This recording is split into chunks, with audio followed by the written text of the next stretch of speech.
Buenas tardes, buenos días, buenas noches.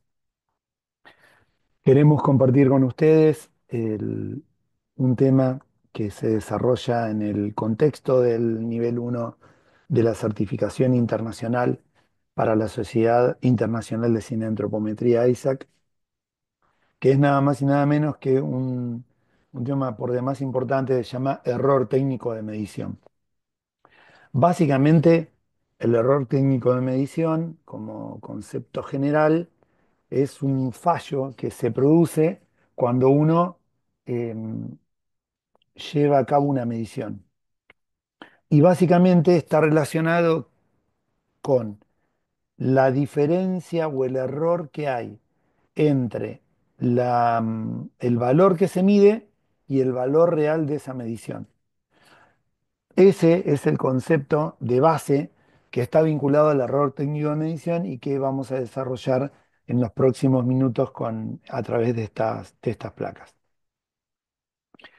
¿Para qué nos sirve abordar este tema? En principio, lo que queremos compartir con ustedes es justamente compartir la noción de variabilidad intraevaluador y interevaluador.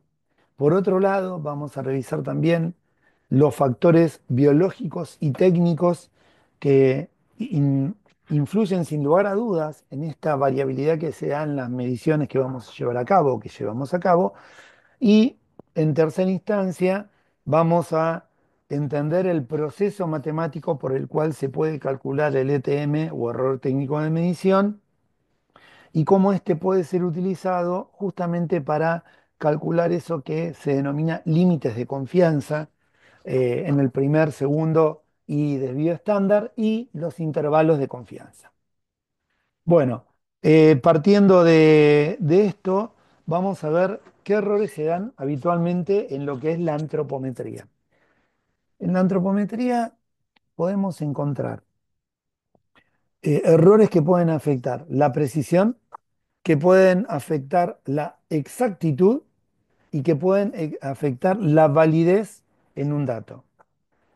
¿Qué es esto de la exactitud?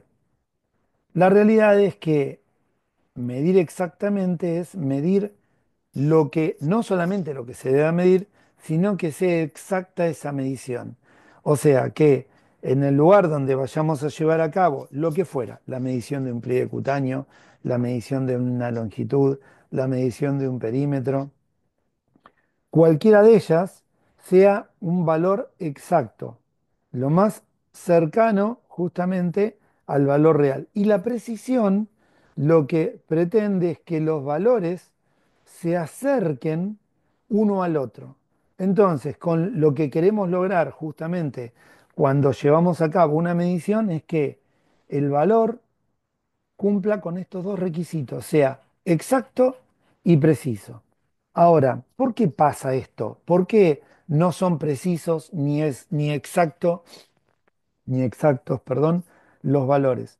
Porque hay tres grandes fuentes, estas tres, que son el error de medición, las alteraciones en la composición y las propiedades físicas que se dan en los tejidos y por último, el uso de supuestos no válidos cuando uno hace una derivación de la composición corporal a partir de estas medidas que son las medidas antropométricas que llevamos a cabo a través de los calibres.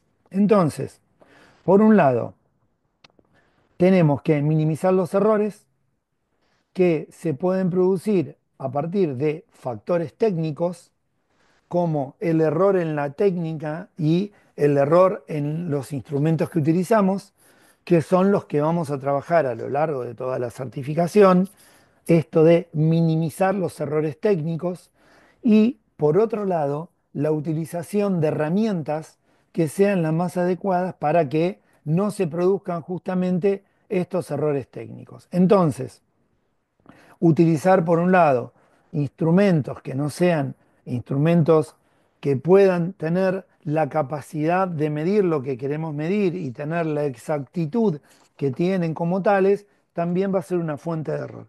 Y por otro lado, la variación biológica que se da en todo ser vivo.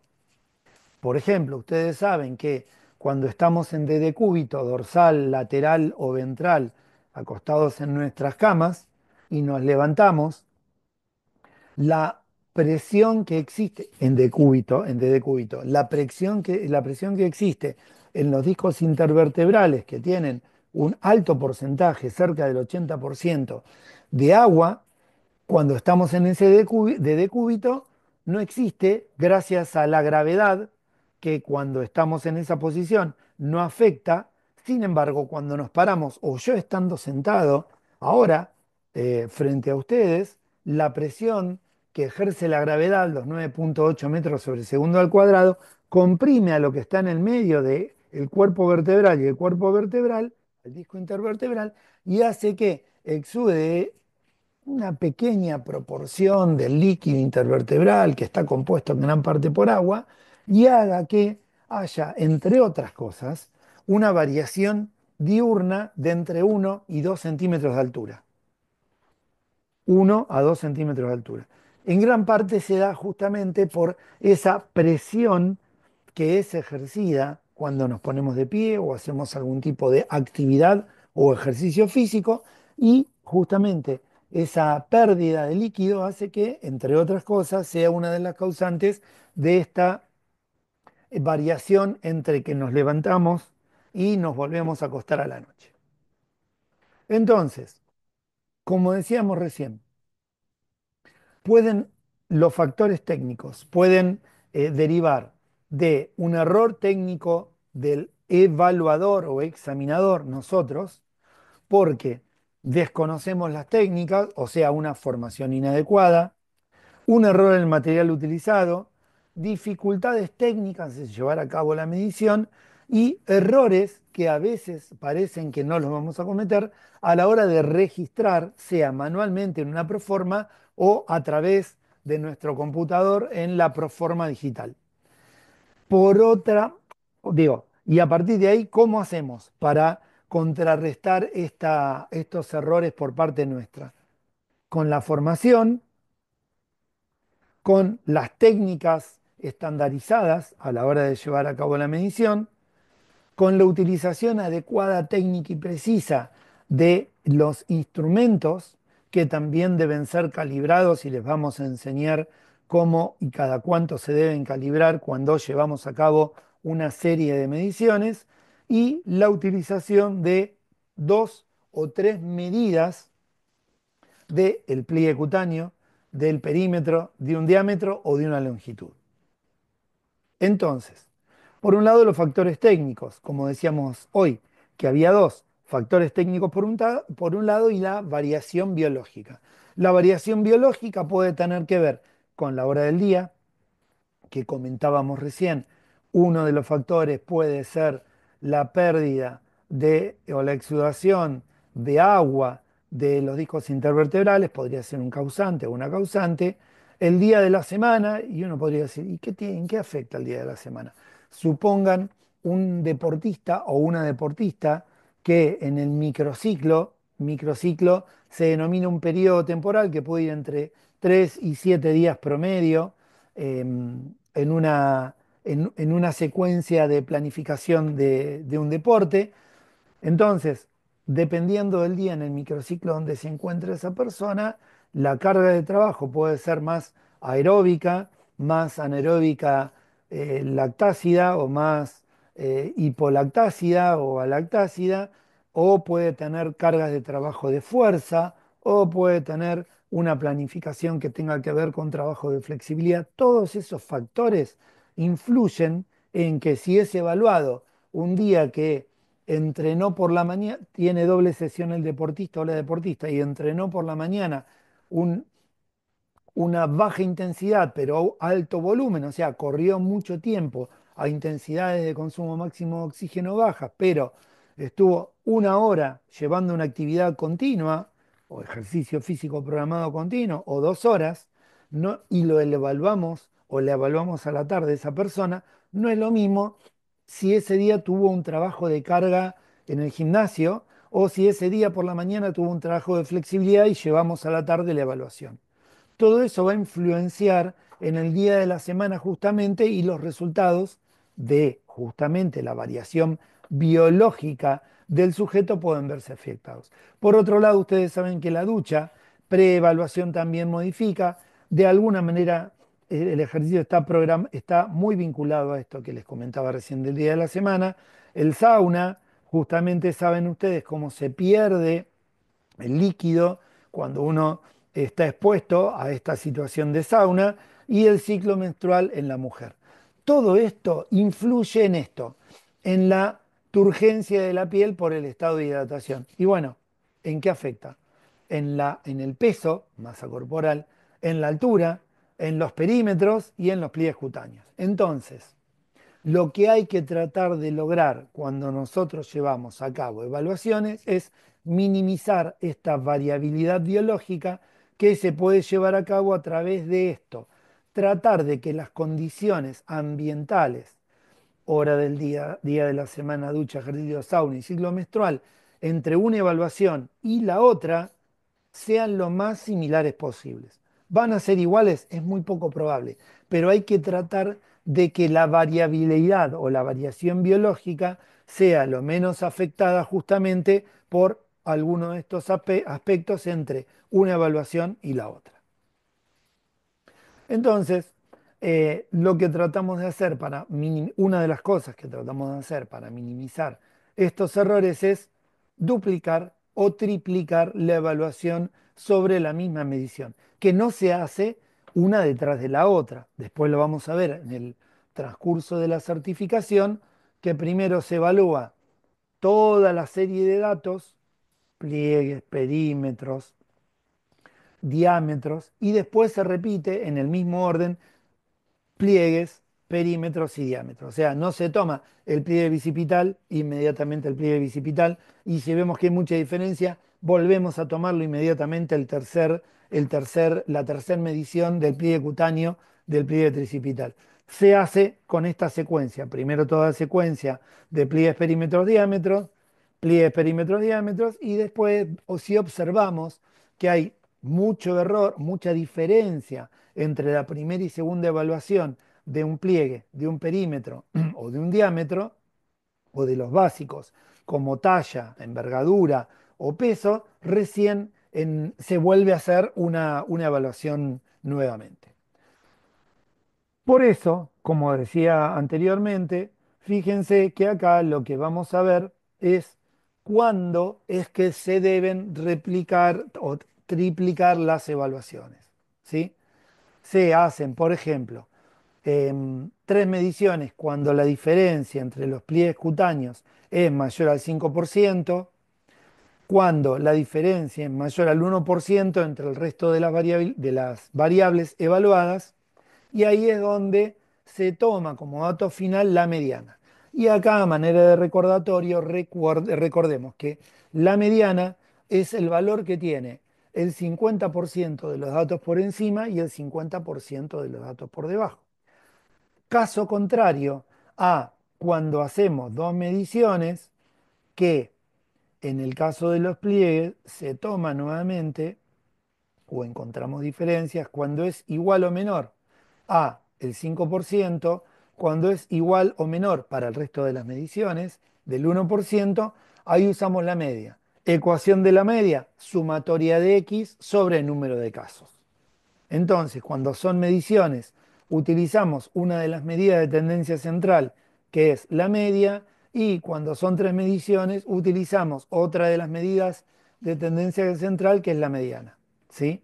Ahora, si nosotros utilizamos una medición, vamos seguramente a tener un error sistemático de medida. Entonces, ¿cómo hacemos para saber si hay que tomar una tercera medición? Un porcentaje de diferencias entre la primera y segunda medida, que es diferencia entre medidas dividido la media entre ambas medidas por 100. Entonces, ¿qué hacemos? Nosotros tenemos que ver este tipo de cuestiones, que son si ha cambiado o no ha cambiado un dato, es ver el error intraevaluador, yo contra yo mismo, o interevaluadores, ¿sí? Que es uno contra otro evaluador. ¿Quién es el otro evaluador? Generalmente el evaluador nivel 3 o el nivel 4.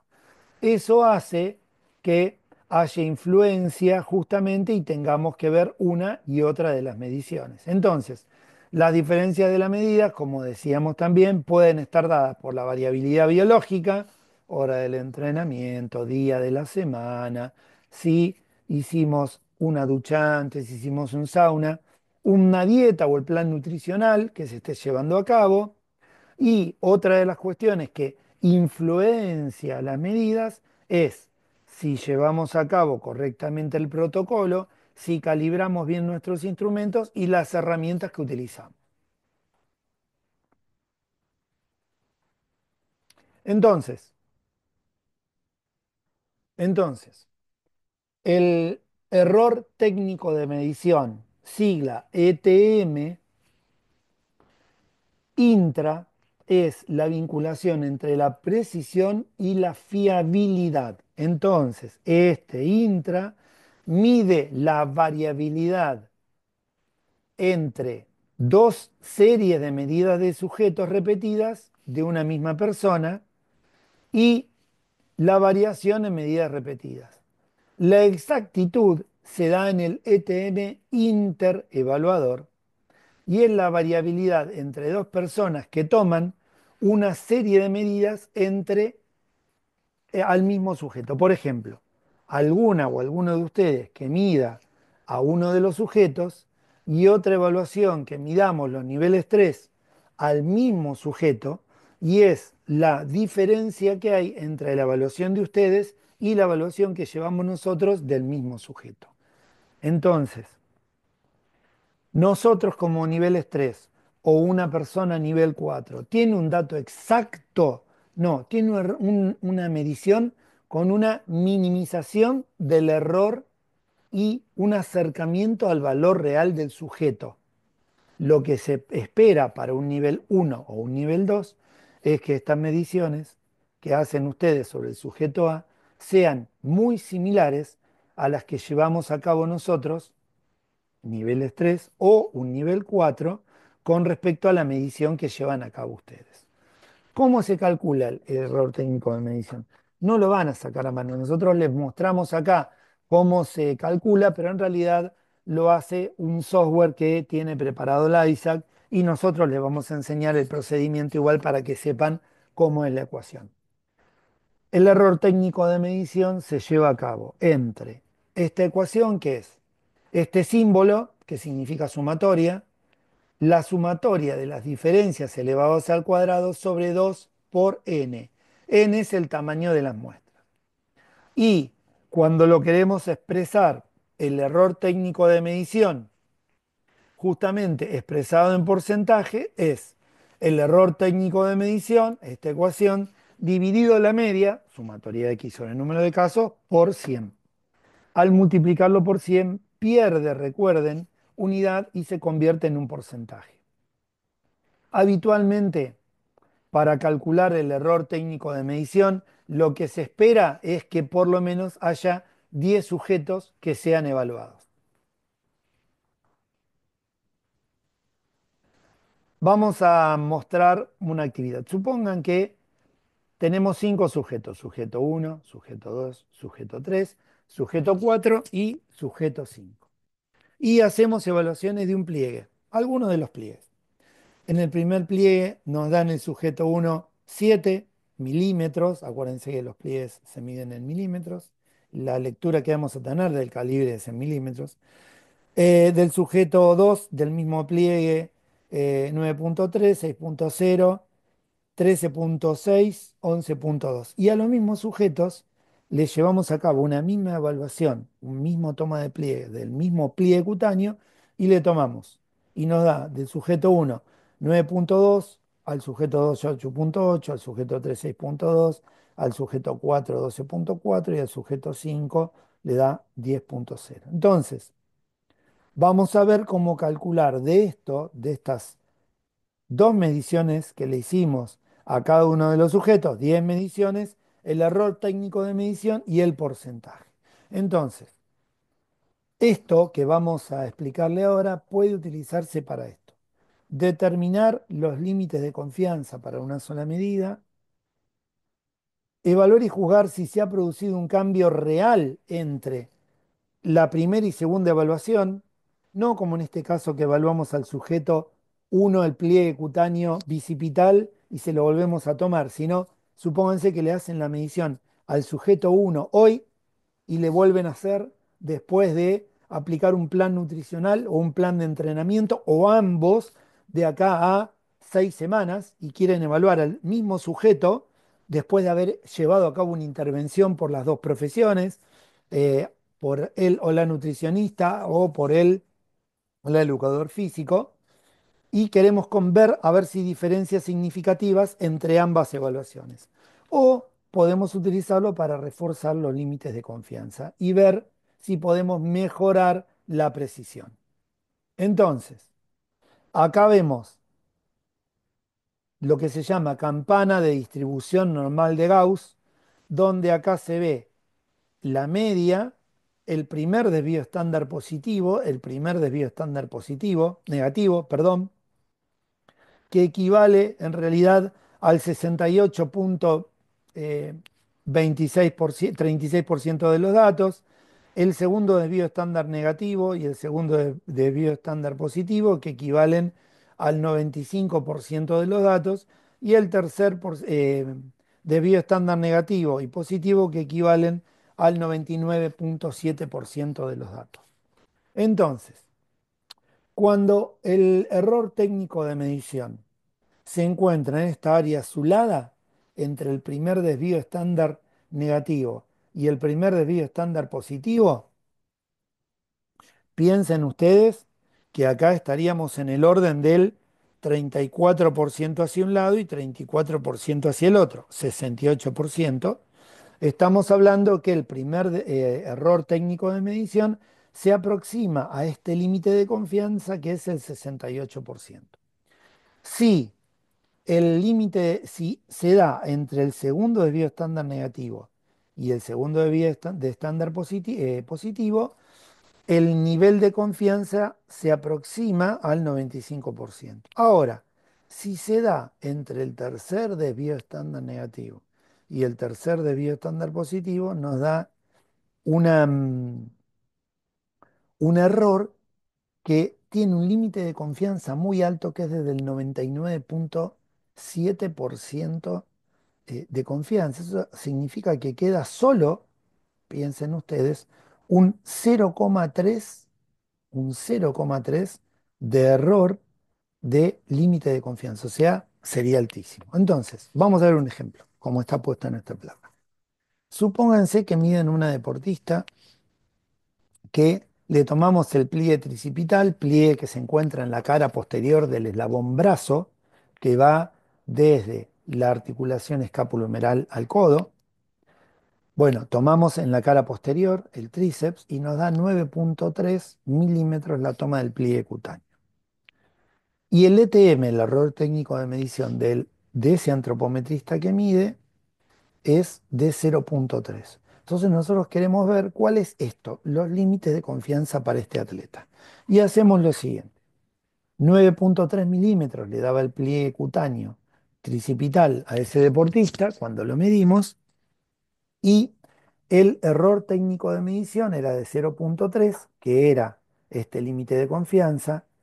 Positivo es de 9,3 más 0,3, nos da 9,6. Negativo sería de 9,3, que era la medición del pliegue del tríceps, menos 0,3 me da 9.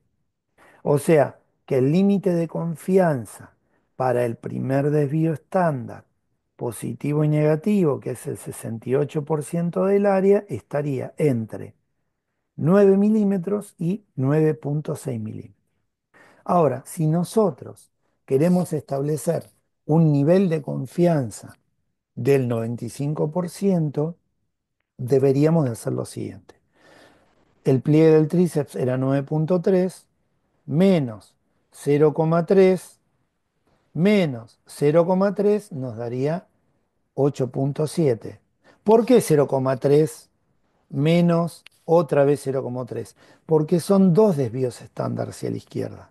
Entonces, A 9,3 le resto 0,3, 9, y a 9,0 le resto otra vez el 0,3 y me da 8,7.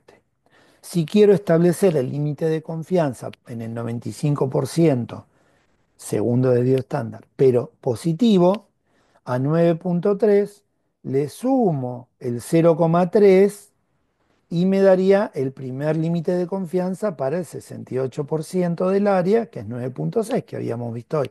Si quiero ver el nivel de confianza al segundo desvío estándar positivo, hago lo mismo que hice aquí, solo que en lugar de restar otra vez 0,3, que me dio 8,7, le sumo otra vez 0,3 a esto y me da 9,9. Eso significa que los niveles de confianza para el 95% del área o el segundo estándar de desvío estándar positivo y negativo estarían entre 8,7 y 9,9. ¿Sí? Sin embargo, para el 68% del área o el primer desvío estándar estarían entre 9, primer desvío estándar negativo, o 9,6, primer desvío estándar positivo. Entonces, si yo mido a un atleta, como en esta placa se pone, y se descubre que tiene un pliegue de la cresta ilíaca, que es el que se encuentra en la zona abdominal, o cuando veamos esta presentación, ya hemos visto los puntos de marcación o los vamos a ver, se descubre que tiene en la cresta ilíaca 18,6 milímetros y el ETM del antropometrista es 0,6 milímetros. ¿Cuáles serían los límites de confianza de ese atleta?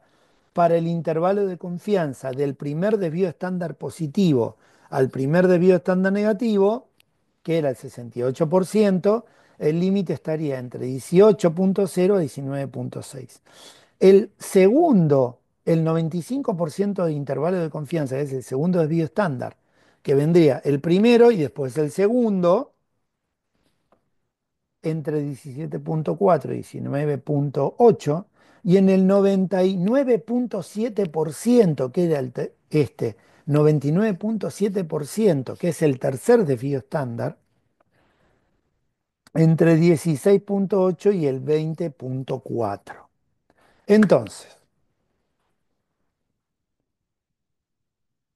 ¿cómo veríamos nosotros si hay cambios reales en un deportista? Mire, cuando se detecta hay que calcular el error estándar de las diferencias de las mediciones sucesivas, que es el error técnico de medición por la raíz cuadrada de 2.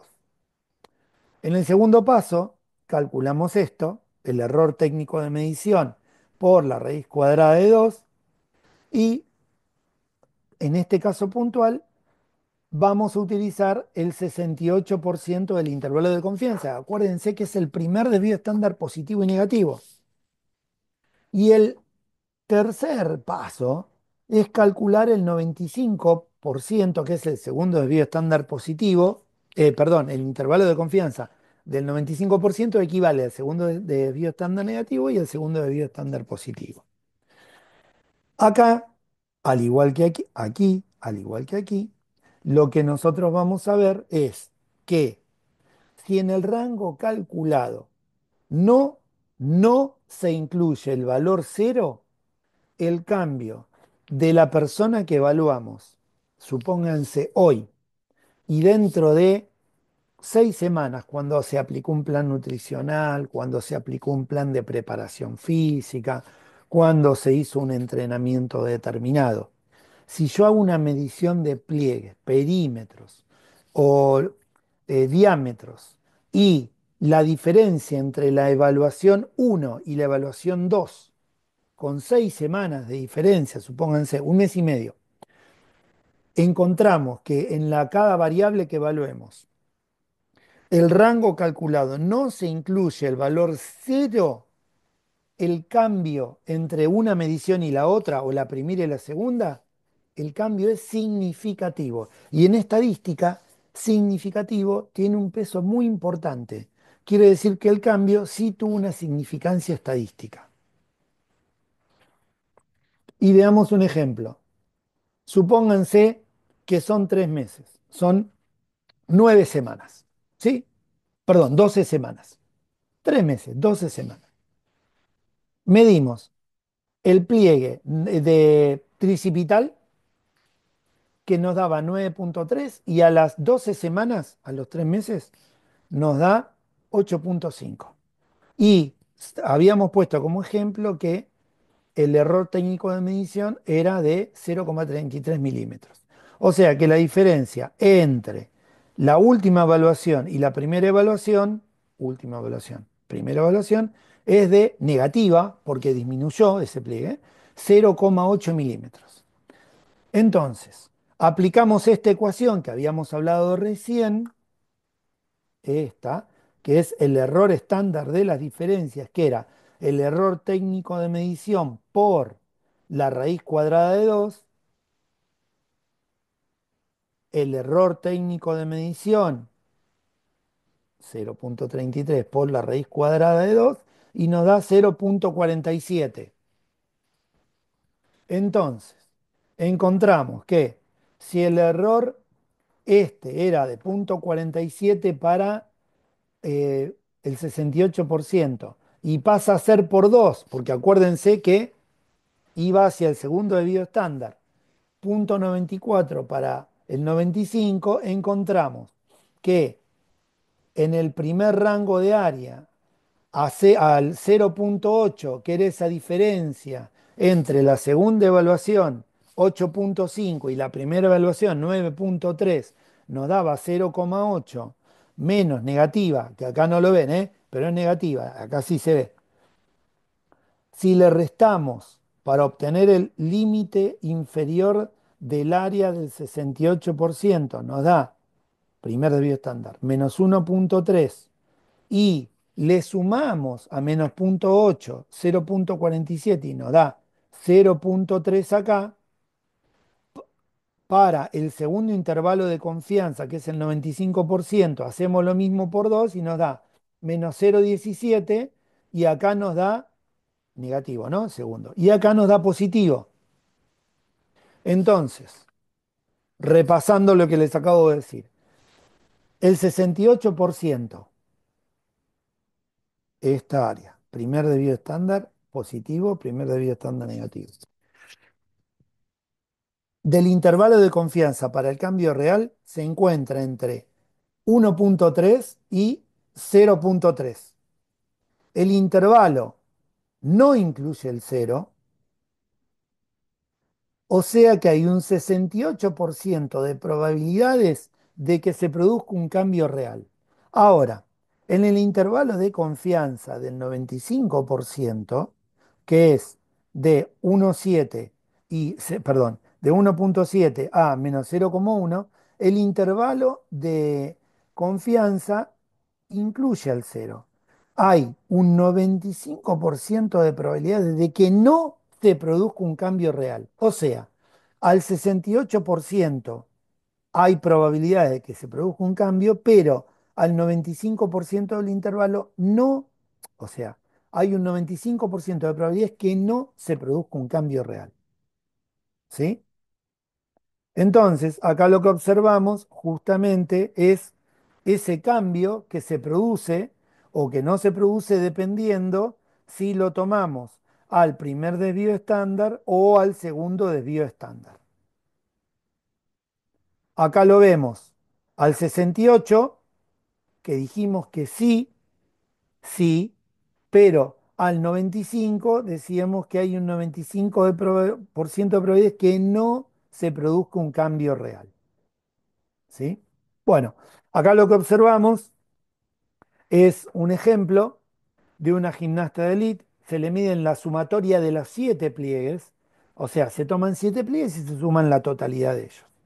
Esa sumatoria, esa sumatoria, en esa sumatoria, el antropometrista tuvo un error técnico de medición de 2,9 milímetros. Ahora, cuando a la deportista se la mide hoy y dentro de 2 semanas, en 15 días. Y se la mide en la sumatoria, en la primera oportunidad 38, hoy 38 milímetros sumando los 7 pliegues, y en 15 días, en 2 semanas, 41 milímetros. ¿Sí? Entonces, em, y el antropometrista, como les decía, tiene 2,9 milímetros de error técnico de medición. El entrenador o entrenadora lo que quiere es que las gimnastas en esta sumatoria de 7 pliegues estén por debajo de los 40 milímetros en la sumatoria.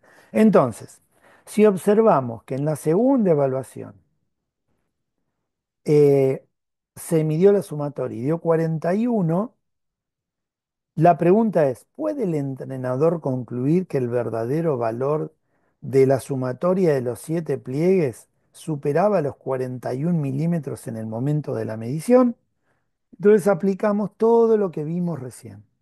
Dijimos que la segunda evaluación fue de 41, sí, bien digo, la segunda fue de 41, la primera de 38. El error técnico de medición del antropometrista fue de 2,9. Entonces, aplicamos esta ecuación en la cual volvemos a tomar, en este caso, el error, que es 2,9, el error técnico de medición, por la raíz cuadrada de 2, que da 4,1, ¿sí? Y observamos que en el 68% nos da entre el primer desvío estándar negativo menos 7,1 y el primer desvío estándar positivo 1,1. Cuando hacemos lo mismo al segundo desvío estándar, o que es al 95%, los valores nos dan entre 11,2 a, segundo desvío estándar, a 5,2 milímetros, perdón, segundo desvío estándar negativo, y este nos da 5,2 en el segundo desvío estándar positivo. Entonces, ¿qué pasa con esta gimnasta? La diferencia entre las medidas dijimos que era 3 milímetros.